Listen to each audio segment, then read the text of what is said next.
Ẹ káàsán, mo kí gbogbo ọmọ aládé, mo kí gbogbo ọmọ kóòtù òjíire, ìjọba mi ṣe orí ẹ̀. Mo kí gbogbo ọmọ kóòtù òjíire nílé lóko. Àlàáfíà Ọlọ́run kó máa bá wa gbé o. Èmi ọmọ yín náà ní Alárinrin of Yorùbá land, tó jẹ́ pé bí Ọlọ́run ti ń bẹ àti bí ẹ̀mí rẹ̀ ti ń bẹ láàyè, a máa débi tí a fẹ́ dé. Ibo là ń lọ, òní orúkọ wa. Ọ̀pọ̀lọpọ̀ a máa sọ wípé ṣebí ilẹ̀ Yorùbá la wà, ṣé ó níbi kan tá à ń lọ ni, ibi ó yé yín mọ́ ni. Ẹ gbọ́ pé tá bá ń dárúkọ ilẹ̀ Yorùbá lẹ́nu wọn á dárúkọ ẹ̀mọ́ Nàìjíríà. Orúkọ Nàìjíríà yẹ gẹ́gẹ́gẹ́gẹ́ làwa ọmọ Yorùbá fẹ́ ṣí kúrò lára wa. Orúkọ Nàìjíríà yẹ gan ni ogun àkọ́kọ́ tó ń ja Yorùbá tó ń gbọ́nré sọnù lọ́wọ́ ọmọ Yorùbá tí ò jẹ́ kí ọmọ Yorùbá oríire mú. Orúkọ Nàìjíríà yẹ gẹ́gẹ́gẹ́gẹ́ ní igi ọ̀rọ̀kọ́ èyí tí ń dáná Yorùbá rú, àwọ̀ ọ̀rọ̀kọ̀ tí ń dọbẹ̀ Yorùbá nù. Orúkọ burúkú yẹn la fẹ́ mú kúrò nínú orúkọ wa. Tá a bá ti lè mú orúkọ burúkú yẹn kúrò nínú orúkọ wa, ẹ rí i pé ilẹ̀ wa yóò sinmi ogun lágbára Olódùmarè. A máa débi tá à ń lọ, ibi tá à ń lọ náà nìyẹn. We are a nation. Gẹ́gẹ́ bí ọ̀rọ̀ tá a gbọ́ lẹ́nu àwọn bàbá wa, orílẹ̀-èdè ni wá. Ogun ló dé, ìjì ló jà ní 1914 tó gba orílẹ̀-èdè wa lọ́wọ́ wa, tó so wá papọ̀ mọ́ àwọn ẹran, tó so wá papọ̀ mọ́ àwọn apààyàn, tó so wá papọ̀ mọ́ àwọn gọ̀ǹgọ̀ṣù òdìdà rẹ̀. Ẹ jẹ́ mú mi, ẹ má bínú.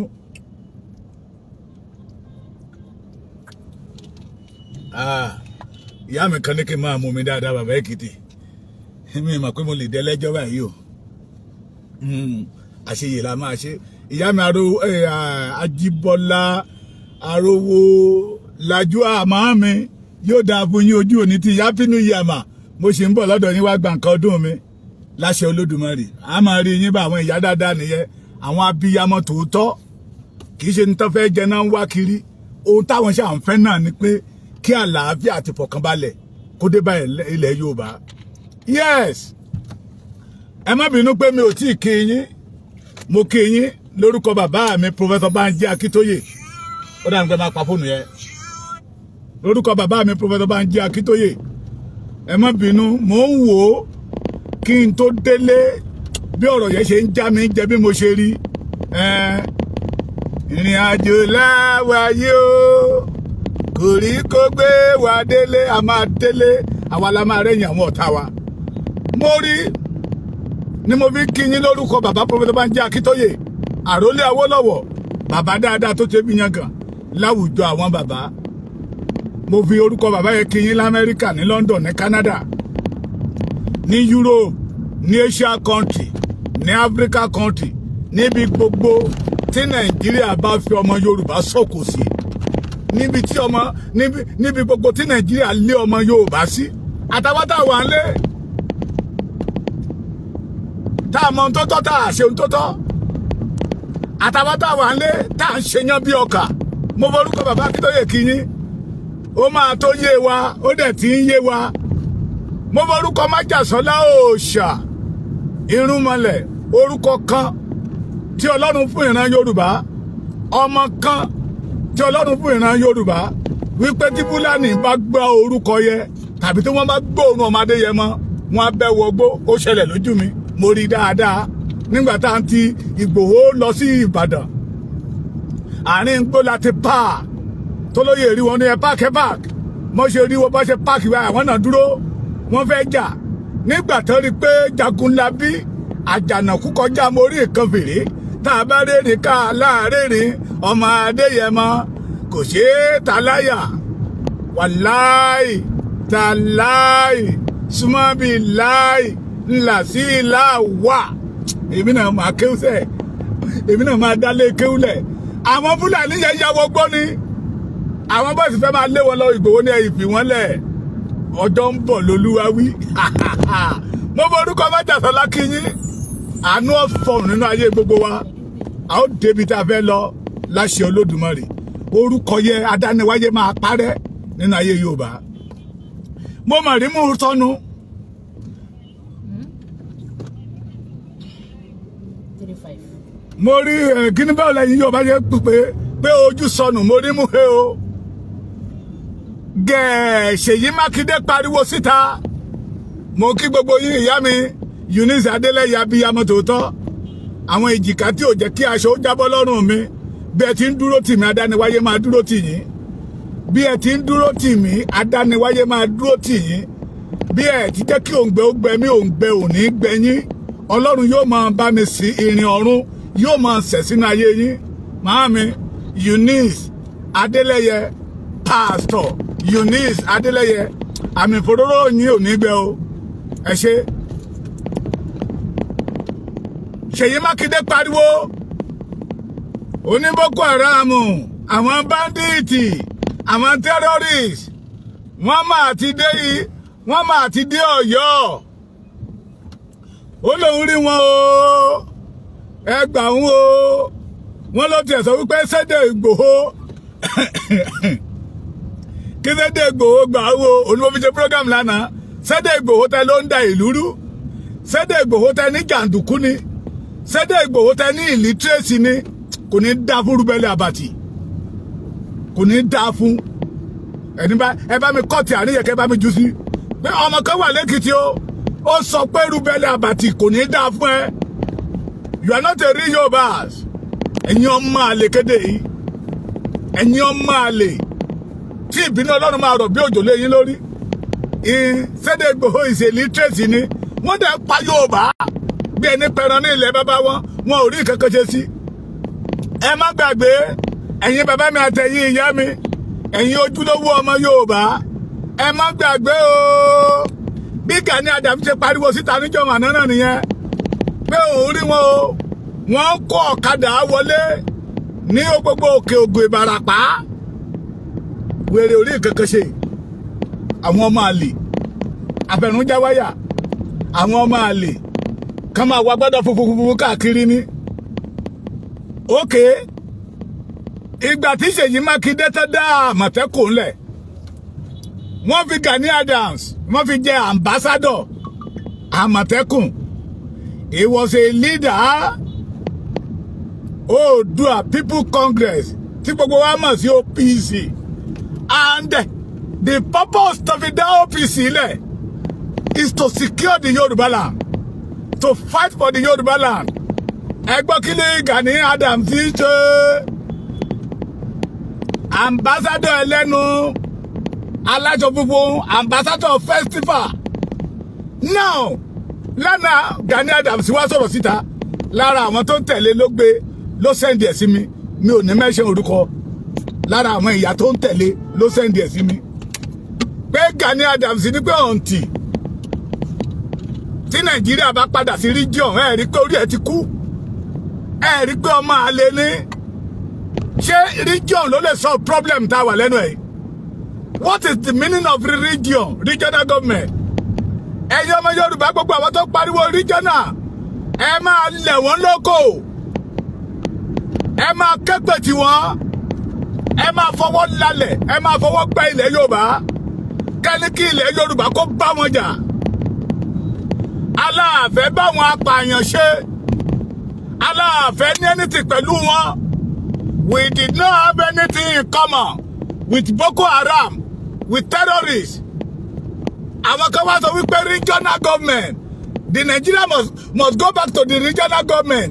Ẹ gbọ́ regional government nígbà ayé regional government kan majority àwọn tó jẹ́ ọmọ Fúlàní lóde òní tó kàwé tó fi ìwé náà ń bá ayé Yorùbá jẹ́ lónìí rí ara regional government wa náà ti kàwé.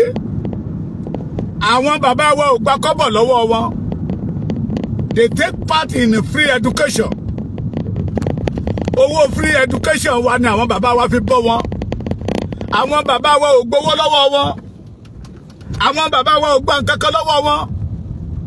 Àwọn bàbá wa ń lùlù pé kárìn kápọ̀ yíyẹni. Wọn ò mọ̀ pé ogun ló máa fi dá sí ilẹ̀ Yorùbá. Àwọn yẹn ló wá délé ní. Tí wọ́n pariwo we all belong to the Nigeria. We all belong to the Nigeria. Now, regional government ìran Yorùbá sì máa ṣiṣẹ́ fún wọn jẹ́ àṣìjọ máa jẹ́ Nàìjíríà ni that we allow the Fulani to have access to our land to do whatever they like in our land. Ẹ̀yin kan ó fi hàn pé lóòótọ́ máa lè ní Gani ó fi hàn pé lóòótọ́ kì í ṣe Yorùbá ẹ má jà parọ́ tara wa torí tó bá jẹ́ Yorùbá ni ní tí ojú wa ń rí lọ́wọ́ tí gbogbo ènìyàn ń rí àtàwọn tó ń lànà pé àwọn ò mọ tó ṣẹlẹ̀ táwọn náà ti wá rí pé nǹkan kan ń ṣẹlẹ̀ lọ́wọ́lọ́wọ́ wọn ò ní kò ní máa pariwo pé regional government need spare solution. Regional government did not solve the Nigeria problem. Regional government kò lè fún ìran Yorùbá ní òmìnira níbo kò lè fún ìran Yorùbá ní òmìnira. Regional government ó máa tún pakú ìyá wa ni. I want all of us to quote governor of Borno State tó sọ wípé tí Tinubu bá ṣe tax reform they won't be able to pay salary. Ẹ gbọ́ mi ó ní tí Tinubu tó bá ṣe tax reform they won't be able to pay salary. Èyàn kan tó wá pariwo regional government ẹ mọ̀ pé olè ni wọ́n gbogbo àwọn tó pariwo regional government yẹn àríjẹnímọ̀dàrú ni wọ́n. Ohun tí èmi ń bá sọ fún Ṣèyí Mákindé rèé ẹ fi olóyè Sunday ọmọ Adéyẹmọ Ìgbòho lẹ̀ kì í ṣe ara yín. Sunday Ìgbòho yìí ṣe abàlújẹ́ Sunday Ìgbòho kì í ṣe adàlúrú Sunday Ìgbòho kì í ṣe arúgbó ọmọ Sunday Ìgbòho kì í ṣe akótilétà ọmọ. Gani Adams yìí ní ká ẹ lọ pé ambassador of Àmọ̀tẹ́kùn ẹlẹ́ ti rí àwọn Boko Haram kí Gani Adams kó kó àwọn ọmọ ẹ̀ jáde ká ẹ lọ kojú wọn tó bá lè ṣe àfẹ̀yàn jóyè àwòdì wọ́n fẹ́ èèyàn jóyè àwòdì ẹ̀yin ọmọ Yorùbá nígbà tá a fẹ́ èèyàn jóyè àwòdì. Oh my God.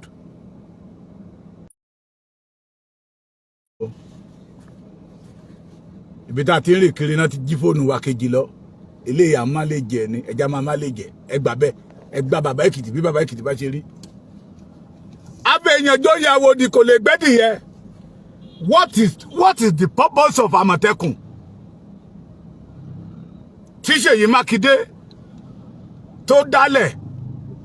Now lára ọ̀rọ̀ tó mú mi jáde síta nígbà tí a lọ pé Sunday Ìgbòho pé pípa ipò ju Sunday Ìgbòho dá wa padà sọ́dọ̀ gómìnà pé ẹ lọ bá wọn gómìnà yẹn àwọn ló gba security vote ẹ lọ bá wọn àwọn gómìnà state yín àwọn ló ń gba security vote òun ò sábà wọn bá ń gba wọn security vote. Sunday ọmọ Adéyẹmọ Májàsọ́lá Aníyìkáyé ààrẹ akọni Oòduà kò sọ irú ọ̀rọ̀ bẹ́ẹ̀ jáde ó gbéra ó wọṣọ náà ni pé èmi ò lè gbà kíkú máa pa ìran Yorùbá lójú mi n ta fi mọ ọmọ ọkọ nìyẹn. But today ọ̀rọ̀ tí Gani Adams sọ lánàá ó ti dá ọ̀rọ̀ yẹn padà sí Ṣèyí Mákindé pé kí àwọn gómìnà Èkó gómìnà Ọ̀yọ́ gómìnà Ògùn gómìnà Ọ̀ṣun gómìnà Oǹdó gómìnà Èkìtì pé ká lọ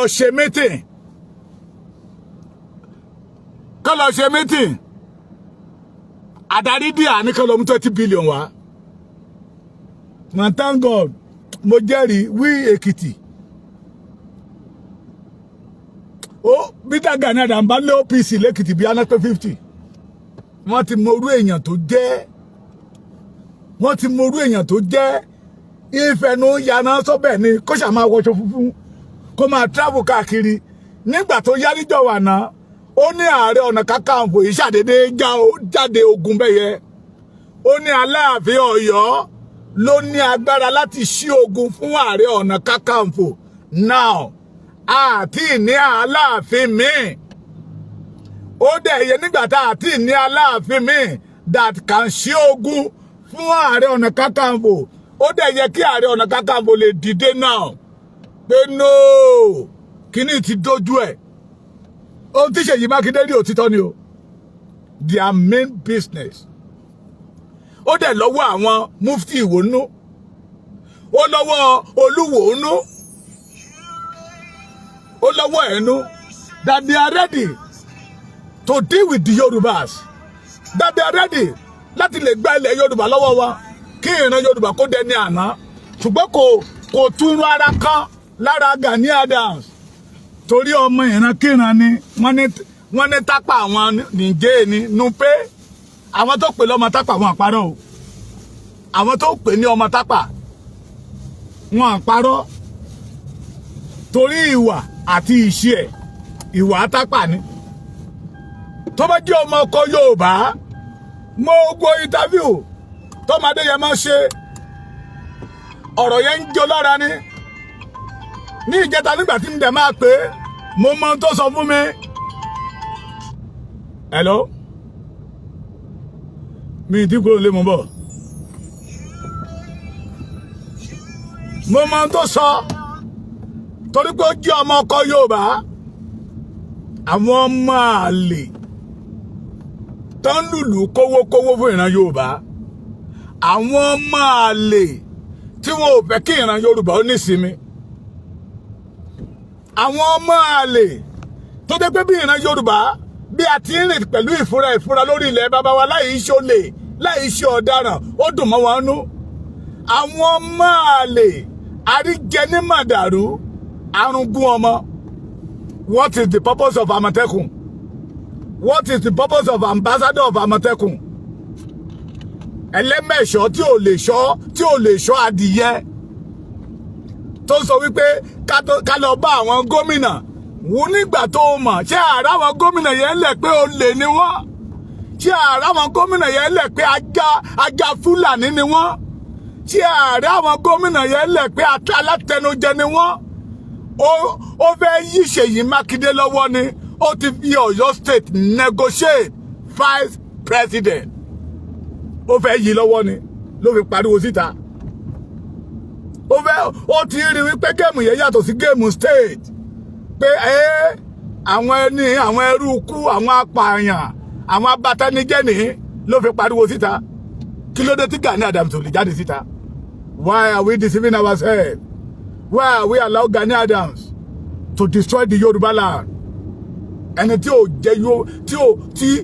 ẹ̀jẹ̀ Yorùbá kan kò mú fún ẹ̀. Àbá àpọ̀ ọmọ Yorùbá kí ló kàn? Kó ṣáà ti máa rí ọlọ́jọ́ festival ṣe. Kó ṣáà ti máa rí Ògún festival ṣe. That is why tó fi ń kọ̀ fún regional government. Wọ́n ló sọ wípé òun ò gba ti Tinubu lè jọ gbàtara yín nígbà tí jẹ́ pé abatẹnijẹ́lẹ̀ yín méjèèjì. Yes.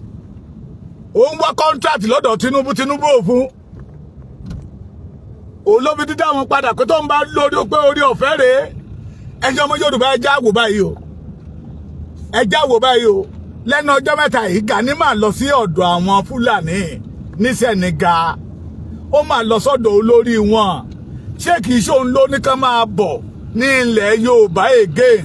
Kó lè lo opportunity yẹn láti negotiate pẹ̀lú àwọn gómìnà kó tún lè rí contract gbà lọ́wọ́ wọn pé it's okay all the 6 states òun máa kó àwọn ọmọ síta kò dẹ̀ lọ́mọ lẹ́yìn mọ́ àwọn tó majority àwọn tó tẹ̀lé lẹ́yìn ti mọ̀ wọ́n ti mọ̀ pé ìkànnì ṣe ló ń rẹ́ wọn jẹ bí gbà tẹ́nìyàn bá rẹ́ lá wọ́n ti mọ̀ kó ní kí state kọ̀ọ̀kan lọ mú 2 billion wá kókó ẹ̀ àtúnṣe kókó ẹ̀ àtúnṣe ẹni tí ò lè pààyàn tó ló máa pa màálù tí ò lè dáyàn pa tó ní ẹ fún mi lórí ọ̀fẹ́ màálù yẹ ọwọ́ kan ló máa dọ̀bẹ́ bò lọ́rùn ọmọ Yorùbá anybody tí ẹ bá rí tó bá sọ̀rọ̀ nípa regional government ọ̀tá wa ni ọ̀tá Yorùbá ni àwọn Bánjí Ayílóge àwọn Wálé Ọlágúnjú ṣé ẹ mọ̀ pé ó sọ fún ìyẹ́tẹ̀ sọ pé ló mú kọ lẹ́tà òun fẹ́ mú lọ sọ́dọ̀ Tinubu ojú rere náà wọ́n wá owó ní tó bá ti broke ṣé mọ̀ pé mo ní bàbá kan sọ wípé regional government restructuring ìjẹun àgbà wọn ni tó fi ń bayé Yorùbá jẹ́ we must not allow it the Yorùbá we must stand for our freedom.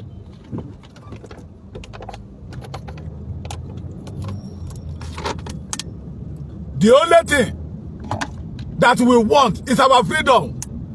We don't want regional government that will give Fulani access to our land. gbogbo ilẹ̀ wa gbogbo a lè rìn bá ṣe wù wá nínú rìsáàfù wa mọ́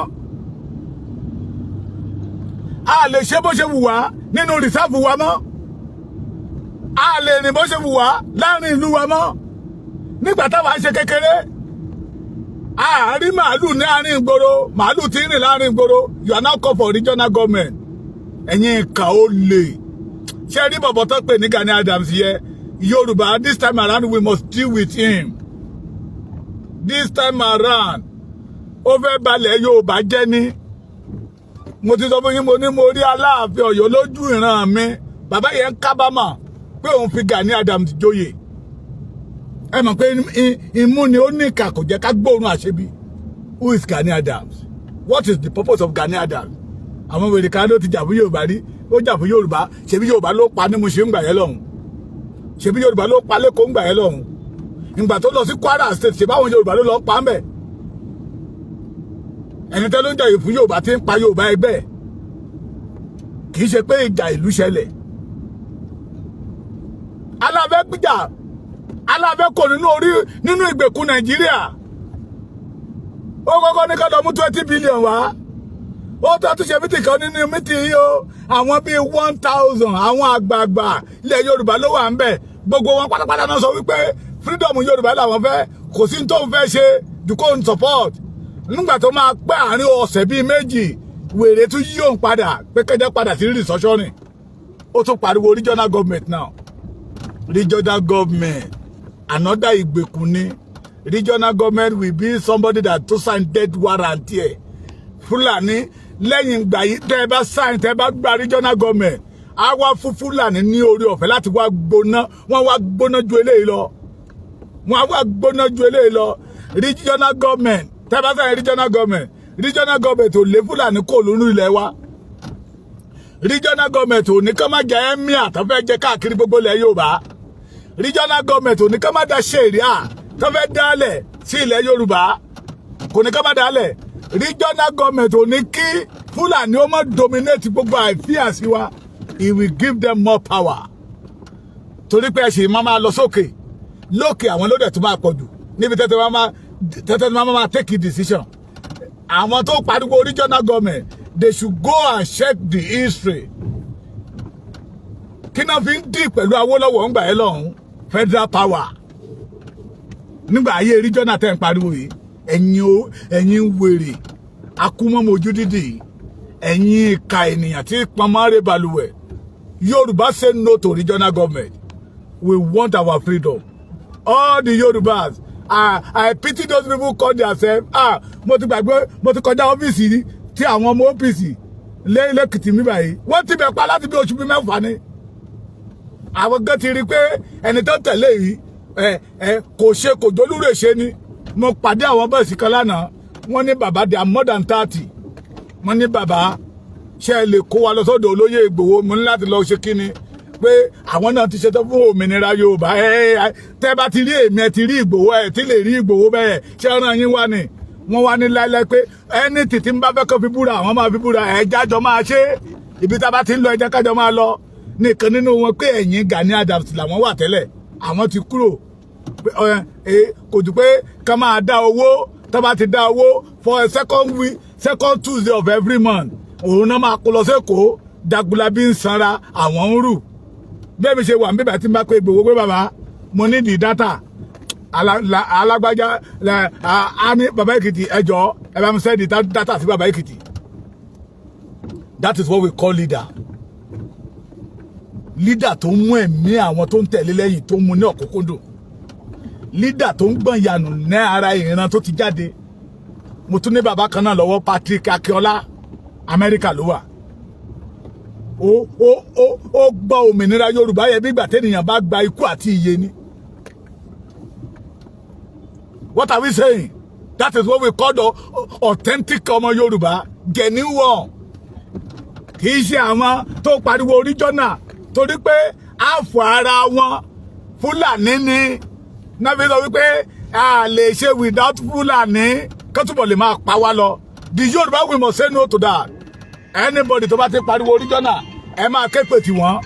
Anybody tó bá ti sọ pé regional ẹ máa ké pè tí wọ́n. We don't want regional government. We don't want to have anything with Fulani. We are not the same. Ẹ ké pè tí Gani. Ẹ̀yin ojúlówó ọmọ Yorùbá. Ẹ gbá ilẹ̀, ẹ fọwọ́ gbá ilẹ̀. Àyàfi tí ò bá gorí ilẹ̀ Yorùbá. Gbogbo ẹnikẹ́ni tó bá ti pariwo regional government. Àwọn olè, àwọn wèrè. Àwọn olè, àwọn wèrè. Agbádá ni, agbádá òjà máa àgbàlagbà mọ́. Ọmọ ọdún mélòó ni tó sọ̀rọ̀ àdárúgbó òjijì kiri. Àwọn wèrè kan náà tó máa tẹ̀lé lẹ́yìn wọn máa lógo ọbẹ̀ o, lógo ọbẹ̀ o. Ẹni tí ò níbi rè tí ń ba ayé Yorùbá jẹ́. Ẹni tí ò níbi rè. We must say no to it. We must say no to it. We don't want somebody like that. Gani ò yẹ kó lẹ́nu ní ilẹ̀ Yorùbá. Torí pé kì í ṣe ìran Yorùbá. Kò sí ìfẹ́ Yorùbá kan. Kò sí nínú ìrìnàjò Gani. À ń sọ̀rọ̀ wípé abẹ́ bọ́kọ̀ nínú ìgbèkùn. Ìwọ wá ń pariwo regional. Regional kọ́. Regional ni. Ọ̀lẹ àwọn Èkìtì wá ní ẹni bá ti yọ̀lẹ̀ á jalè. Ẹni bá ti yọ̀lẹ̀ á lójo. Ẹni bá dẹ̀ ti lójo ó máa jalè. Ẹ mọ̀ pé iṣẹ́ tó bá le òun ni ọ̀lẹ ló máa ń ṣe. We don't want regional government. We need our freedom. So Ṣèyí Mákindé ètí Gani Adams máa bá yí ẹjẹ́ dé. Tàbí kí n sọ pé èyí tí ẹ̀yin méjèèjì máa jọba yí ara yín jẹ́ dé. Ní kẹjẹ máa bá lọ. But I know God will deliver the Yoruba race in the hand of wicked people. I know God will deliver our land. Lọ́wọ́ ẹ̀yin agbódegbà àwọn Fúlàní lára ọmọ Yorùbá. Ẹ̀yin tẹ́ ń gbọ́ teku tẹ́ ń rò fẹ́ yẹ tẹ́jọ́ ọmọ Yorùbá. Ẹ̀yin ìka ènìyàn.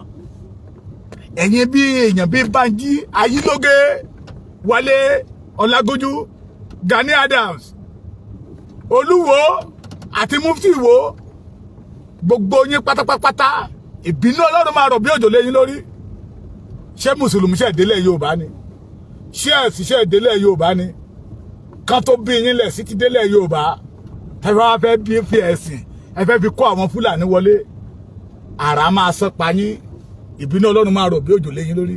We are going. The Yorùbá, we are going. Ẹni tó dá ìran Yorùbá tó dá wa ó máa deliver wa, ó tẹ̀ tí ń deliver wa. Tí ó bá jẹ́ pé Ọlọ́run deliver wa ní Páńpẹ́tẹ́ Ẹdẹ ní 2021 ìbá ti mú ọmọ Adéyẹmọ. Páńpẹ́tẹ́ Ẹdẹ ní 2021 ìbá ti mú ọmọ Adéyẹmọ. Ṣùgbọ́n Ọlọ́run ọba mi ò gbà. Torí ẹni Ọlọ́run ọba mi yàn, Ọlọ́run ọba mi pè. Ẹni tọ́lọ́run ọba mi pè, lọ́lọ́run ọba mi ṣe lógo. Yorùbá ń lọ. Ẹ̀yin ọmọ Yorùbá, most especially àwa tá wà nílé. Ẹ jẹ́ kí n tún sọ eléyìí. Àwọn kan ní this time around we must do this, we must do that. Ṣé rí ní ìkóríta tí Yorùbá wà yìí, àwọn tá a bá ti mọ̀ pé ẹ̀hànnà ni wọ́n láàrin ọmọ Yorùbá. Ṣé ló yẹ ká dojú ìjà kọ wọ́n? Àwọn tá a bá ti mọ̀ pé aṣekúpani ni wọ́n ní ilẹ̀ Yorùbá. Ṣé ló yẹ ká dojú ìjà kọ wọ́n? Àwọn tá a bá ti mọ̀ wípé ibi tá ń gbélé Yorùbá lọ, ibi ìparun ni, ẹja pariwo wọn síta, ká képe tì wọ́n, ká fi ẹjọ́ wo sun Ọlọ́run. Àwọn amọ́niṣe ní àárín wa, ká fi ẹjọ́ wọn sun Ọlọ́run. Àwọn ọ̀tá òmìnira ilẹ̀ Yorùbá, ká fi ẹjọ́ wọn sun Ọlọ́run. Àwọn tó ń yíṣẹ́ Ọlọ́run padà ní ilẹ̀ Yorùbá, ká fi ẹjọ́ wọn sun Ọlọ́run. Àwọn agbódegbà wọn, àwọn akótilétà, àwọn arúgbó ọmọ, àwọn ọ̀tá tó fojú jọ rẹ̀, ká fi ẹjọ́ wọn sun Ọlọ́run, ká gbógun tì wọ́n. Kí gbogbo àgbáyé mọ̀, all over the world they must know where they belong. Kì í ṣe pé kán máa ṣe wá ní kàníọ́dà ká rò pé wọ́n wà lára àwọn tó ṣiṣẹ́ òmìnira Yorùbá. No. Ẹ ṣé gan, God bless you. Ẹ má gbàgbé láti subscribe sórí YouTube Baba Ekiti. Mo ti rí ìyá mi kan bẹ̀ yẹn náà. Àwọn abiyamọ tòótọ́ orúkọ yẹn ti lọ sókè. Bàbá mi Abe, á dára fún yín, ojú òní tì yín. Gbogbo yín pátápátá ni mo kí. ní gbọ́mọ sí ọdún yìí máa cross blogger ìyá mi tó ṣùọ́ adára fún yín ojú òní tì yín gbogbo yín ni máa rí pé kò sí tó dàbí òmìnira o ẹ má jẹ́ ń tàn wá o kò sí tó dàbí òmìnira o ẹ̀yin tẹ́ wà ní England tẹ́ ń pariwo regional government fẹ́ràn àwa tá a wà ń lé o fẹ́ràn àwọn tó wà lé lórí prógámù ìyá mi Yorùbáwùyí bàbá wa kan sọ ọ̀rọ̀ kan tí mo dẹ̀ ronú sọ̀rọ̀ yẹ ó ní bí ọmọ Yorùbá ṣe ń jápa sí abroad ní Fúlàní ń jápa sí ilẹ̀ Yorùbá they want to take over our land we must say no to them that is the solution God bless you.